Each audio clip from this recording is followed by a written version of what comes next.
Okay, I feel like I have to put these ideas out there because, maybe somehow if the ideas get out enough, something will change.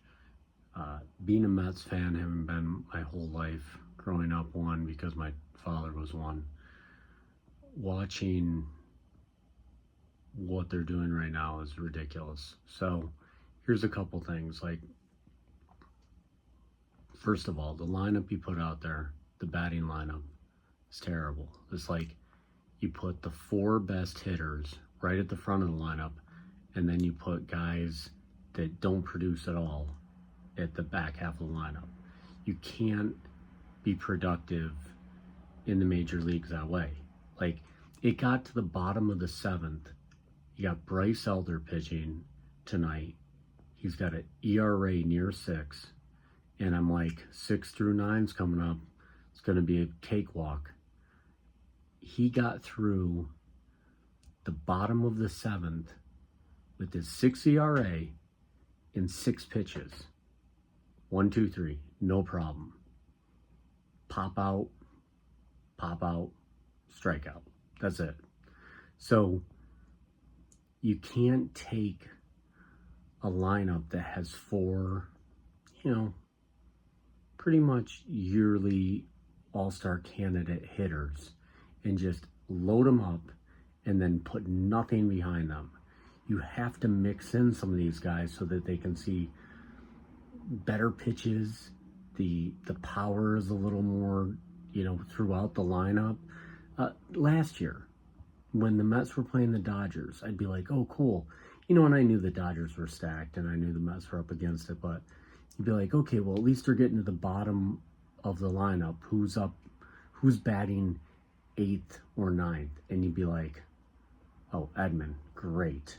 Like, you weren't getting anywhere, right? The bottom of the lineup was nearly, it was just a little bit less than the front of the lineup. But it was certainly productive.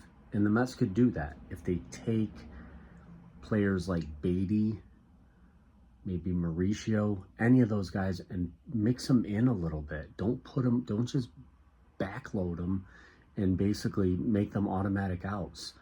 Put Mullins 9th, because then if he gets on or when he gets on, you're turning over back into the leadoff hitter. So those things just make logical sense. And then we're sitting here, it gets into the 6th inning, and Senga gets a couple guys on. He's got 2 outs. Mendoza can't be walking out there going, yeah, I'm going to put Tyler Rogers in and he's going to shut the door. Like, I could have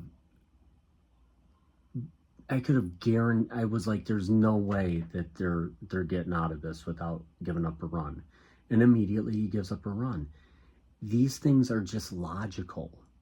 Like, they're almost guaranteed. Like, you wouldn't make money on these bets because, FanDuel or whatever things would be like, no, that's not a real bet. Like, of course those guys are going to go out 1, 2, 3. There's no way they're going to score a run in the bottom of the 7th. Of course, Rogers is not going to get out of this inning. Like, but how can, as management, you be so clueless? Like, how can you walk out there and be like, yeah, Senga, you're done. I'm going to put in Rogers so that, we can give up a run. Why? Then just let Senga give up the run. At least he's been out there for 5 2/3. I'm just beyond frustrated because I've always respected Mendoza. I think he's, a lot of times I've been like, this guy's smarter than me, and I still think he probably is.